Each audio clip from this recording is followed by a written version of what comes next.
Itong si Kibuloy, si Bantag, itong si Teves, ha? Marami ang nagsasabi mga taong bayan na parang hinuhusgahan na sila kaagad. Parang ang ginagawa sa kanila, public trial. Narito ang Balitang Pinoy TV.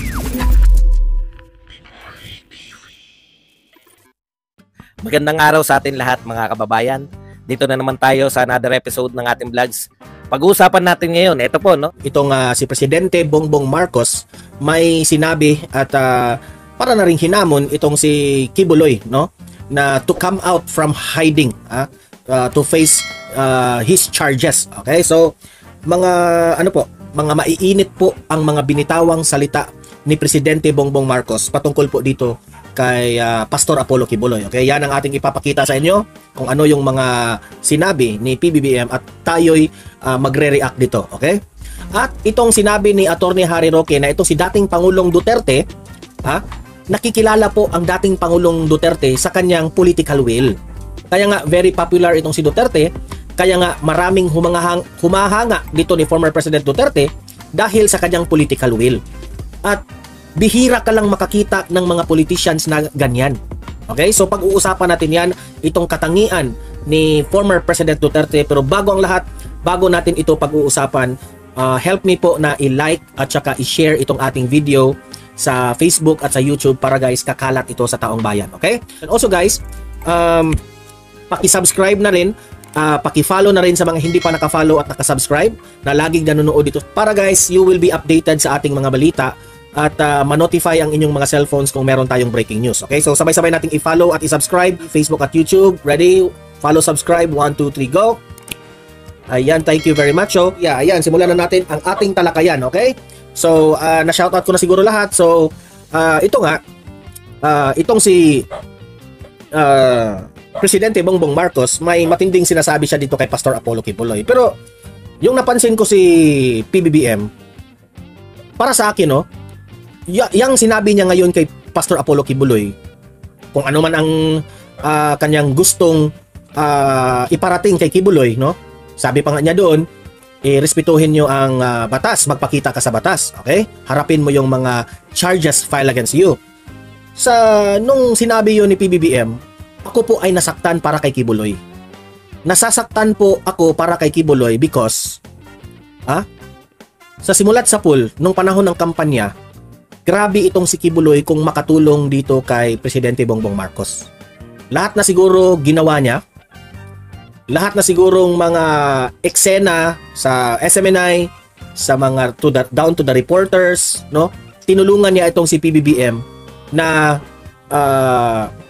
binigyan niya ng chance na marinig ito ng taong bayan by giving his airtime dito sa SMNI. At lahat na lang siguro ng mga members ng KOJC na alam naman natin na sobrang malaki rin ang population ng KOJC. At alam naman natin kung gaano ka-influential itong si Kibuloy. So syempre, kung saan boboto itong si Pastor Apollo Kibuloy, kung sino ang kanyang pupurihin, yun rin ang iboboto at pupurihin ng mga supporters ni Kibuloy. So, ako po ay naaawa kay Kibuloy. Dahil sa lahat-lahat ng ginawa niya kay PBBM, halos ngayon, ni isang konting tulong lang man o suporta kahit sa salita man lang ni PBBM, hindi mo maririnig. Ganyan ba ang klaseng tao na ating hahangaan?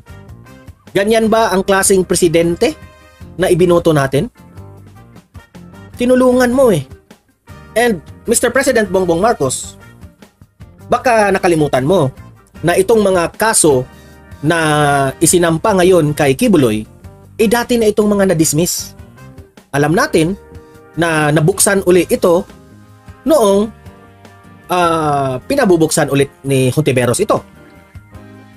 So, dahil ba, alam mo na ang sigaw ng taong bayan, nagagalit sila ngayon dahil yung mga pangako mo sa kampanya ay hindi mo natupad o parang sa madaling salita, binudol mo ang taong bayan, pati itong si Kibuloy, pinagtripan mo o ayaw mo si Kibuloy dahil kumakampi lang ito kay Duterte at si Duterte kumakampi sa taong bayan. So pakinggan natin itong balita na ito at tayo ay magre-react dito sa sinabi ni PBBM. Pasok. President Ferdinand Marcos Jr. has urged religious group leader Apollo Kibuloy to show up and face the cases filed against him. Dati nang sinabi ni Kibuloy na ayaw niyang magpakita dahil napipiligro po, delikado ang kanyang life o kanyang buhay. Kasi sabi niya, walang problema kung haharap ako sa authorities ng Pilipinas o sa kapulisan o haharap siya sa kaso na ito sa kung saang korte man, walang problema, haharapin yan ni Kibuloy. Pero okay lang sa kanya kung mismong gobyerno ng Pilipinas ang kukulong sa kanya. Walang problema yan.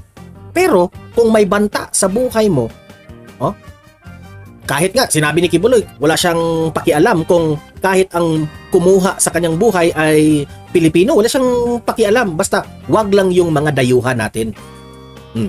Si Kibuloy po, iniiwasan niya po, o I believe so, sa kanyang mga statements noon, iniiwasan niya po itong mga dayuhan. Kasi meron kasi siyang nakalap na impormasyon na may patong na siya sa ulo dito sa mga dayuhan na ito. Kasi na-dismiss itong kaso niya sa Amerika. Ngayon, may narinig siyang kwento na nandito na raw sa Pilipinas. At anytime, pwede siyang isyutay nitong mga dayuhan na ito. It's between the choice of magpakita ba ako? Sa madaling salita wala siyang trust sa magiging mangyari if siya ay susuko. Mas pinili po niya ang kanyang buhay kesa susuko siya. So Mr. President, you are the President of the Philippines. Sa madaling salita, para na ring sinabi ni Kibuloy na you always have the power, Mr. President, na tulungan mo si Kibuloy dito. Alam mo, Mr. President, na-dismiss na itong kaso na ito, piligro ang buhay ni Kibuloy. Okay? So, hindi lang nakaikot ang istorya na ito sa gobyerno natin, itong usapin sa isyu ni Kibuloy. Damay po rito ang mga dayuhan, mainly ang Amerika. Kaya po siya, I believe, nagtatago itong si Kibuloy ngayon. Okay? So, Mr. President, kung ikaw po ay marunong umintindi kung ano yung utang na loob, sana naman, kahit konti, tulungan mo itong si Kibuloy. Noting that authorities are just following the law, Kibuloy remains in hiding after arrest warrants were issued against him for sexual abuse and human trafficking.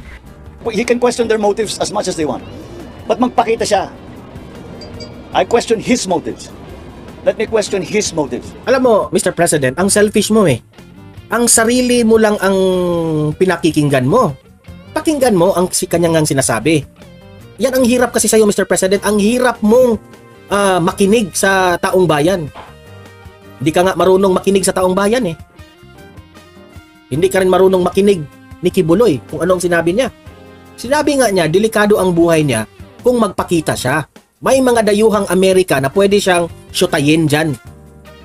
Kasi may naririnig siyang, may nakalap siyang impormasyon. At hindi naman siguro siya pabaya sa kanyang sarili. Di ba? Bakit lagi kaming kine-question? Sinusundan lang namin ang batas. Bakit lagi kayong kinu-question? Kasi kinu-question nyo nga si Kibuloy eh. Mas grabe pa nga yung ginagawa sa kanya, Mr. President, sa Senado. Nag-investigate pa nga, nag-hearing pa, pero parang itinuturing ng may kasalanan si Kibuloy. Hindi pa naman proven guilty itong si Kibuloy. Pero may patong na sa ulo, may 10 million na. Para lang mahuli siya. Ganyan. If I will try to analyze, ito, opinion ko ito.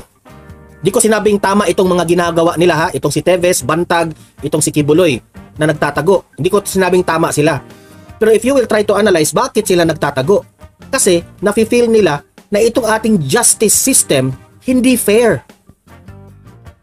Kung fair man, hinuhusgahan na sila kaagad sa Senado, doon sa legislative branch. Sino ba namang si Rimulya? Alam natin. Yung kay Teves, yung kay Bantag.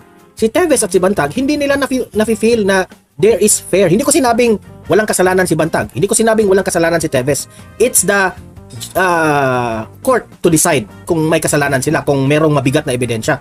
Pero kung yung Department of Justice Secretary, parang hinuhusgahan ka na kaagad, sino ba namang gustong magpapakita doon? Alam mo nang talo ka na sa kaso kasi inuumpluwensyahan na sa secretary?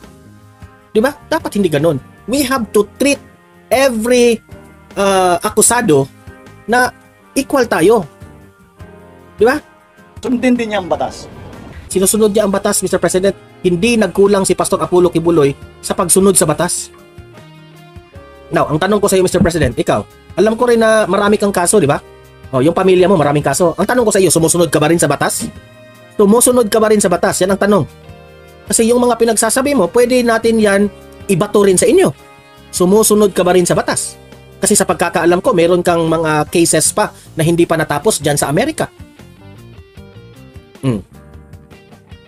Yung kaso mo dito sa Pilipinas, ang tanong ko sa inyo, natapos na ba yun? Nagtatanong lang po ako. PBBM also found nothing wrong with the reward from the private sector for anybody who can provide information on the whereabouts of Kibuloy. Tama. Si Kibuloy po, itong si Kibuloy, si Bantag, itong si Teves.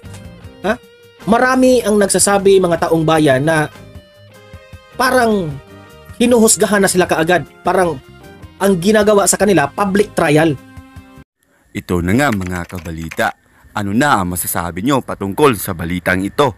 Please comment down below mga kabalita. Pag-usapan natin yan sa comment section. At kung di ka pa nakasubscribe sa ating channel, baka naman